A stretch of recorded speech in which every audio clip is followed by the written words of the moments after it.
આજના સ્વાતંત્ર્ય પર્વની ખુશીમાં જે સ્વીટ વિતરણ કરવામાં આવી રહ્યું છે તે આપણા માધ્યમિક વિભાગના શિક્ષિકા શ્રીમતી રંજનબેન ભટ્ટ તરફથી કરવામાં આવી રહ્યું છે। આ તકે એમનો ખૂબ ખૂબ આભાર। તમામ વિદ્યાર્થીઓ તાળીઓથી એમને વધાવી લેશે।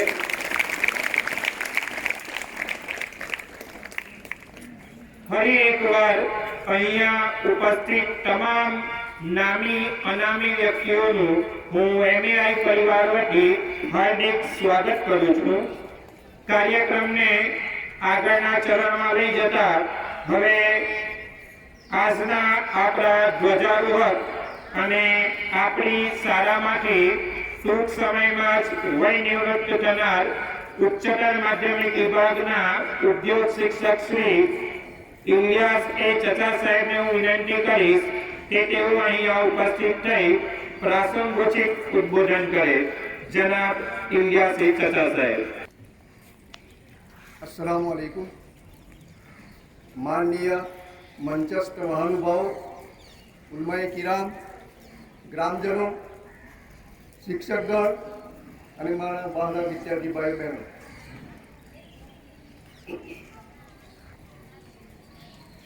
सरफरोशी की तमन्ना है अब हमारे दिल में है, सरफरोशी की तमन्ना अब हमारे दिल में है, देखना है जोर कितना बाजुए कातिल में है। અહીં મારા વક્તવ્યની શરૂઆત મેં આ પંક્તિથી કેમ કરી કે આપ તમને ખબર પડી હશે કે આજે 15મી ઓગસ્ટનો દિવસ છે। 15મી ઓગસ્ટ એટલે આપણા ભારત દેશની આઝાદીનો દિવસ। 15મી ઓગસ્ટના દિવસે આપણે જે દિવસે સ્વતંત્રતા પ્રાપ્ત કરી તે દિવસને યાદગાર બનાવવા માટે દર વર્ષે આપણે આ 15મી ઓગસ્ટની ઉજવણી કરીએ છીએ। 15મી ઓગસ્ટ આઝાદી, દેશભક્તિ એને આપણે કેટલી સંકુચિત બનાવી દીધી છે।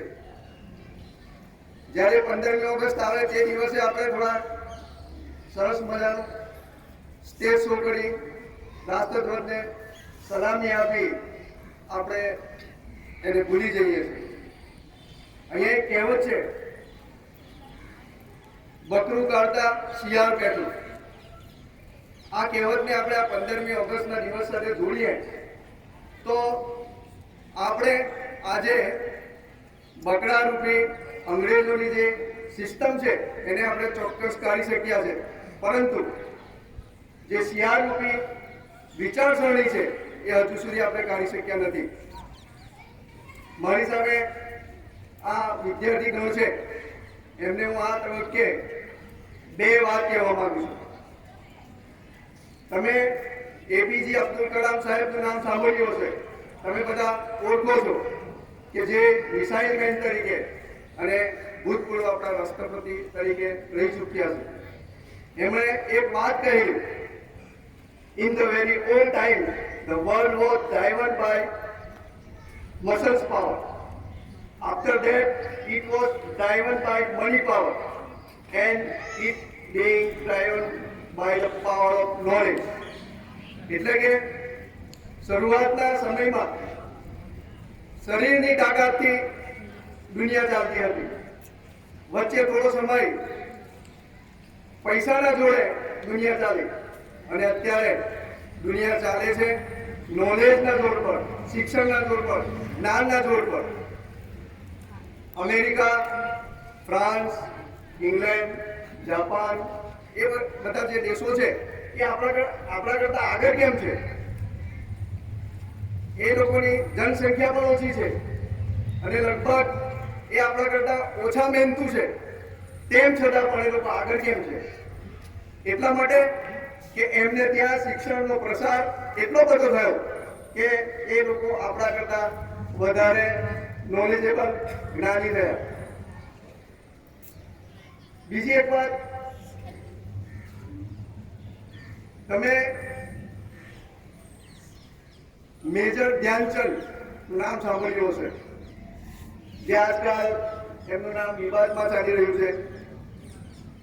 રાજીવ ગાંધી ખેલ રત્ન એવોર્ડનું નામ બદલીને આજે મેજર ધ્યાનચંદ ખેલ રત્ન એવોર્ડની જાહેરાત થઈ છે.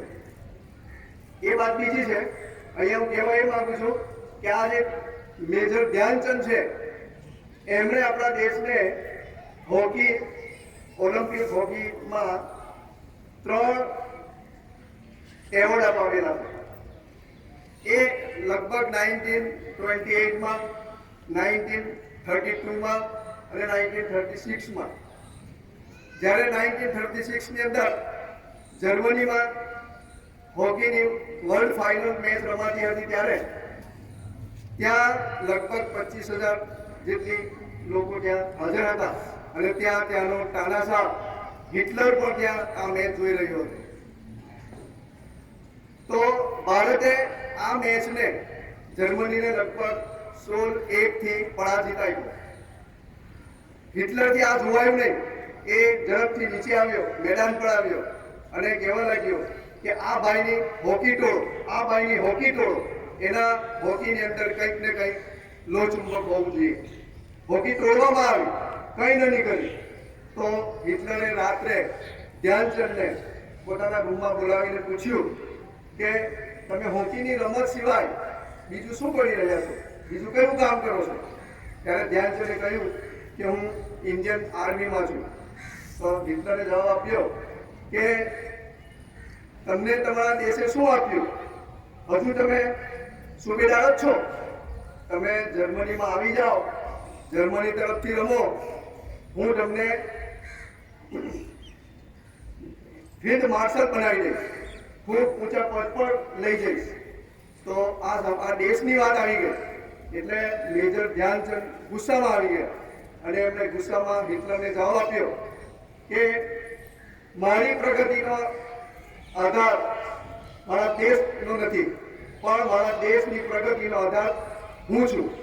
મારે મારા દેશની પ્રગતિ કરવાની અમારી તમન્ના હોવી જોઈએ. તો એને કહ્યું કે હું મારા દેશ માટે જ રમીશ, મારા દેશ માટે જ રમીશ, મારા દેશ માટે જ રમીશ. અહીંયા કહેવાનું તાત્પર્ય મારો એ છે કે જો તમારે પણ તાકાતવર બનવું હશે અને તમારા દેશને તાકાતવર બનાવવો હશે તો અબ્દુલ કલામ જેવું નોલેજ અને આ મેયર ધ્યાનચંદ જેવું સ્કિલ પ્રાપ્ત કરવી પડશે. બીજી એક વાત હું આ છોકરીઓને કહેવા માંગુ છું कि एक लड़की एक सज्जन को कह रही है कि मैं कुछ बात पूछूं. तो सज्जन ने कहा बोलो बेटी क्या बात है? तो बेटी ने कहा कि हमारे समाज में लड़के को कितनी आजादी है, वो चाहे करे वो चाहे घूमे, उसको कोई ज्यादा रोक टोक नहीं होती है. लेकिन लड़कियों के लिए बात बात में रोक टोक होती है. बात बात में कहा जाता है इधर मत जाओ, ये मत करो, घर जल्दी चले आओ.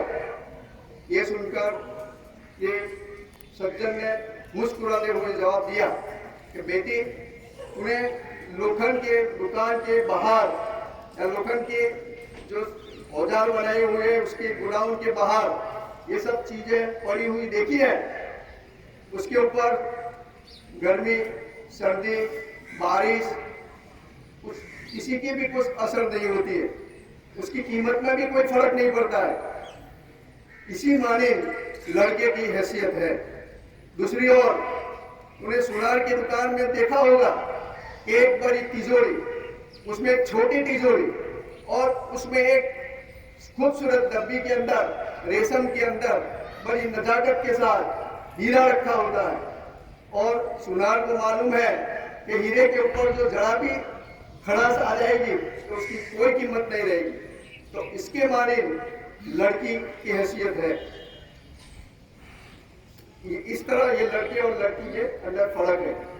તમે નસીબદાર છો, તમે ખુશ નસીબ છો કે તમે આ જમાનામાં જન્મ લીધો છે. તમારા દાદી નાની ખૂબ મહેનત કરતા હતા. આખો દિવસ પોતાના ચહેરાને ઘૂંઘટથી ઢાંકી રાખવો પડતો હતો. ઊંચા અવાજે બોલી નહીં શકતા હતા. કાના ફૂસીમાં વાત કરતા હતા.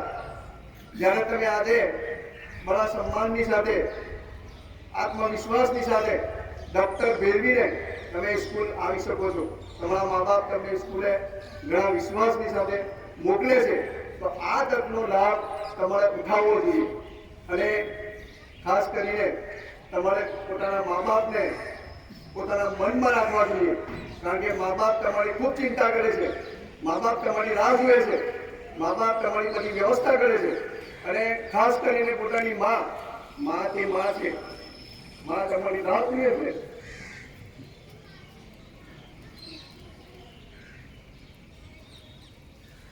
માને કદી ભૂલતા નહીં. બસ મારું વક્તવ્ય અહીંયા હું સમાપ્ત કરું છું.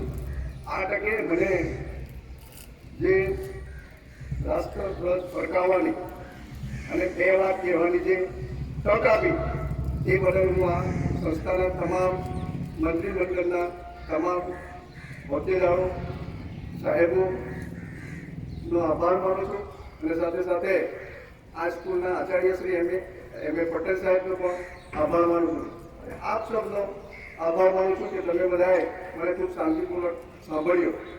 બસ, ધેટ્સ ઓલ. Thank you.